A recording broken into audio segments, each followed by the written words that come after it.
Okay mga ka-trigger, itong muli ang inyong Pinoy Firearms Instructor at bago ko bumati at magpasalamat ay gusto ko lamang muna basahin ang katanungan ni Joampong. Okay, ito ang magiging content natin na naman ngayon tungkol na naman sa mga fake.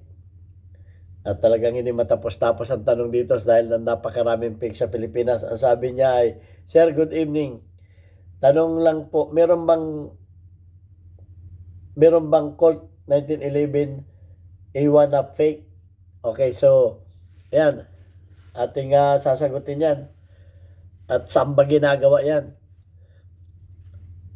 Bago natin yan sagutin, ay gusto ko lang muna kayong pasalamatan sa inyong pag-share ng ating mga video dahil dumarami naman yung ating mga subscribers. At maraming salamat din sa mga hindi nag-skip ng ads dahil dumarami naman yung ating mga nakakadagdag naman sa ating revenues na kung saan ay tinutulong naman natin ang kita natin sa YouTube. Tinutulong natin doon sa ating 6 na estudyante na mga anak na single parent. Binibigyan natin ng konting allowance para makapagpatuloy ng pag-aaral. At maraming salamat din doon sa mga nagpadala dito sa ating GCash number. Huwag po ninyong tawagan yan para bumili ng baril. Mag-message lamang po kayo dyan para kayo ay ma-recognize at ma-recognize ng ating YouTube channel. Kamukha ni Aljon Dating at Jobit Francisco. Maraming salamat kay Sir Noli Peace America. Sir, maraming salamat muli sa iyong pagpapadala. Nag-message yung aking anak na na-receive na niya yung pinadala mo sa ating GCash number. At wala akong masabi sa inyo kundi salamat at pagpalain kayo ng Panginoon na patuloy kayong bigyan ng malakas na pangatawan, mabuting kalusugan para marami pa kayong taong matulungan. At yung mga pinadala mo rin sa ating mga premier videos ay malaking naitulong yan sa ating mga beneficiaries. At talagang thank you sa iyo. Okay, at punta na tayo dito sa katanungan. Meron bang fake na Colt? Okay, kung pagmamasdan natin, ang tawag yan ay counterfeit. Sa aking obserbasyon, yung mga gumagawa ng fake yung mga gumagawa ng fake na money, bakit na pera? Bakit ang ginagawa nilang pera ay na fake ay kinokopyan nila ay yung 1,000 at 500? Dahil mapresyo yun eh. Mapresyo yun. Kumbaga yun ay sikat. Kumbaga yung sumikat yung noong mga 80s, sumikat yung Levi's na pantalon. Ay bakit? Dahil yun ay sumikat, ang daming naglabasan ng mga fake na Levi's. Okay. Sumikat din yung mga sapatos na Adidas sa Pilipinas. Ang dami ring naglabasan ng mga fake na sapatos na Adidas. Okay, pagdating sa baril ay sikat ang Colt. 1911 Colt, yung mga Colt na yan. So, yan ang kinopya ng mga ay bakit ka gagawa ng isang baril na hindi tapos lalagyan mo ng tatak na hindi man sikat, ay hindi man kilala. Siyempre ang ilalagay mo na diyan ay yung kilala.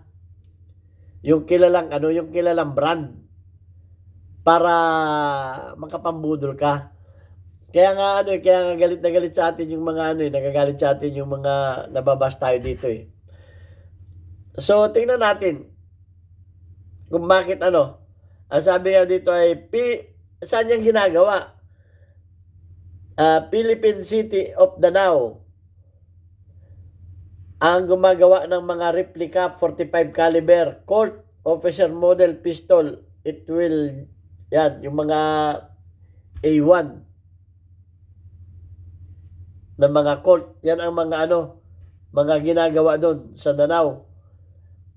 At ito ang hindi lang kasi ang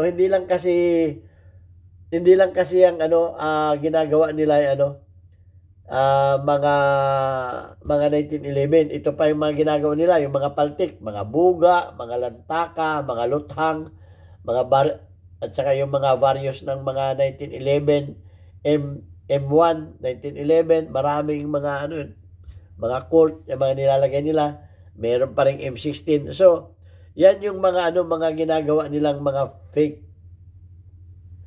Hindi lang yung mga ginagawa nilang baril. So, kung kayo ay bibili ng baril, ang advice ko na ay yung may papel. Yung ibig ko sabihin yung may license. At kung kung bibili kayo, hindi ko naman kayo mapipigilan kung bibili naman kayo ng mga baril na walang license, na mga na mga 1911 na kamukha ng Colt, ay suriin ninyong mabuti. Kaya nga ako may video niyan kung paano ninyo malaman ang ano niyan, ang fake niyan. At ang dami natin buzzer diyan. Hindi ko alam yung mga buzzer na yun, baka yun silang nagbibinta ng mga fake. Sasabi, hindi daw naman tayo taga Danau. Bakit daw natin alam? Ay, ang naging kasama ko nga dito na magagawa ay taga Danau. Mismong siya ay gumagawa niya mga paltik na yan. Kaya alam ko yan. Pati nga ngayon, STI, kaya na nilang gayahin. Dahil nga mas mahal ang STI, kaya nilang gayahin yan, kaya nilang gawin yan. So, ang advice ko nga, kung bibili kayo ng baril, ay yung may license na o pumunta na kayo sa gun store. Nakakasiguro kayo. Pero kung talagang gusto ninyo ng kaliwaan at walang papel, ay buksan na ninyo. Doon ninyo makikita sa loob yan.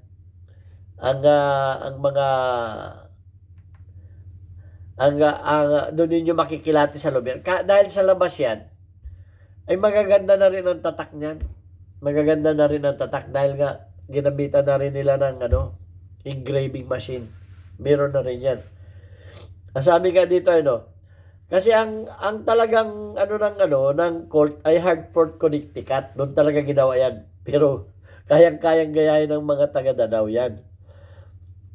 Pero diyan tayo nagkakamali sa pag sinabing iba yung Danau at saka iba yung Paltik. Kasi may kumpanya rin na Damcor. Yung Danau. Yaring Danau yun na legal yun. Iba yun. Iba rin yung mga Metro Arms na may kumpanya yun. Yung Paltik, walang kumpanya yun. Kaya yung nagtatanong sa atin, Sir, matibay ba yung Danau? Ano yun? Yan ba yung Paltik?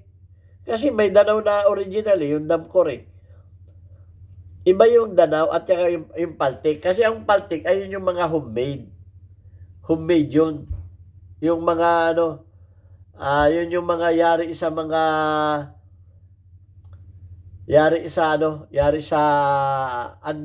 underworld yun. Panoorin ninyo sa YouTube yung Underworld, illegal handmade Colt.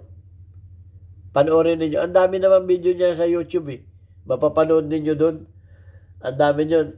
At saka papakita sa inyo, titistingin, puputok. Pag basta pumutok yan, okay na yan. Wala nang quality control yan. Basta pumutok. Hindi ka mukha yan ng mga nung mga original na may mga company, dumadaan sa quality control yan. Sabi nga dito, Philippines, copy of Colt Government 1911. Paltik, Cottage Industry of Illegal Firearms. Puro sa Danau ito Ang dami dito, Underworld, illegal handmade Colt. Mapapanood ninyo ito sa YouTube. Ang dami nito. So,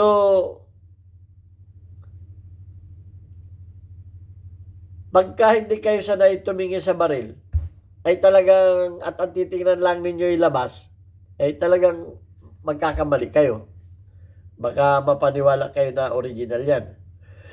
Yung mga fake na yan. So, kaya ang advice ko dito ay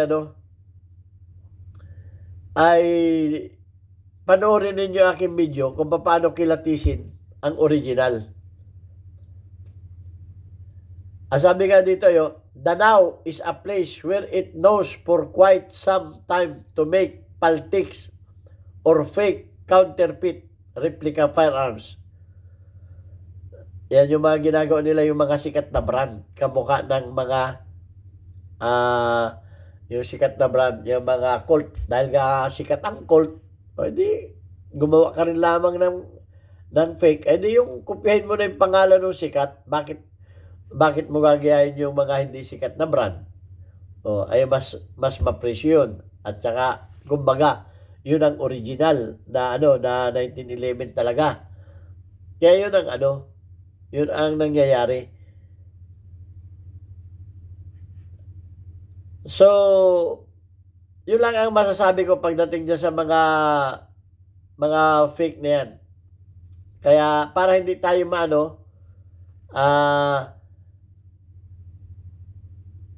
para hindi tayo mabudol, ay kinakailangan pag-aralin talaga nito. Ang sabi nga dito 60,000 na mga fake ang na-record na lumabas na na baril na yari sa Danao. Bandangin mo, dami na niyan. Umpisa pa kasi yan ng mga umpisa pa yan ng Second World War kasi nga kapos ang kulang sa supply ang ating mga military. Kaya nagawa ang mga magagaling nating gunsmith sa Danao ng mga para may ma-supply sila sa mga military. Yun ang sabi niya, nabasa ko dito sa historian. Diyan nag-umpisa. Tinuruan sila na gumawa ng ang sabi nga dito, Philippine City of Danao puts finishing touches replica 45 caliber Colt officer model. It will join more than 60,000 illegal. Dami niyan Kaya nga pag may tinatanong sa akin, sir, matibay ba yung mga paltik, yung mga Danao? Hindi naman natin alam kung sinong gumawa niyan Kaya nga doon na kayo bumili doon sa legal, doon sa kumpanya. Yan ang para hindi tayo mabudol o maloko. Ang dami talagang gumagawa niyan. So, pinakang maraming fake na 45 sa atin ay Colt. Naglabasan niya mga Series 70, Series 80, mga 1911 M1. Nandyan, talagang yung mga various na mga tatak, talagang ginagaya nila para nga mabilis ibinta. So, masasabi ko nga sa inyo, mag-ingat kayo. Kahit ako nababas sa pagsasabi ng mga ganito, ang akin lang hangarin ay yung hindi tayo maloko. Kasi asa-asa tayo na original yung nabili natin, ay masakit naman ang katotohanan na yung pala ay fake.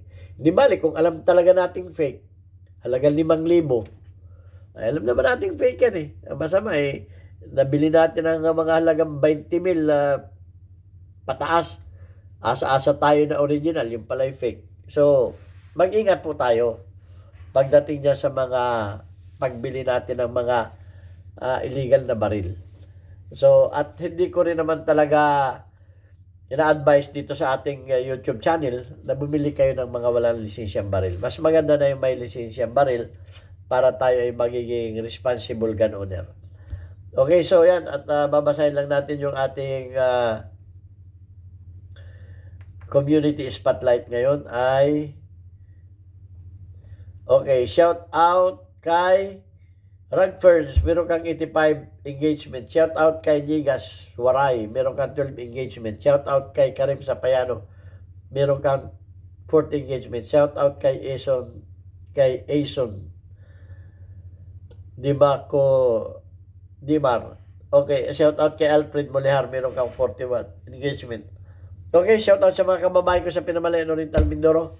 Mag-burger po kayo dyan sa Papa Burger sa dati kong Machine Shop, Alvarez Street, Pinamalayan Oriental Mindoro. Meron na po tayo dyan nakatayo na bagong Papa Burger.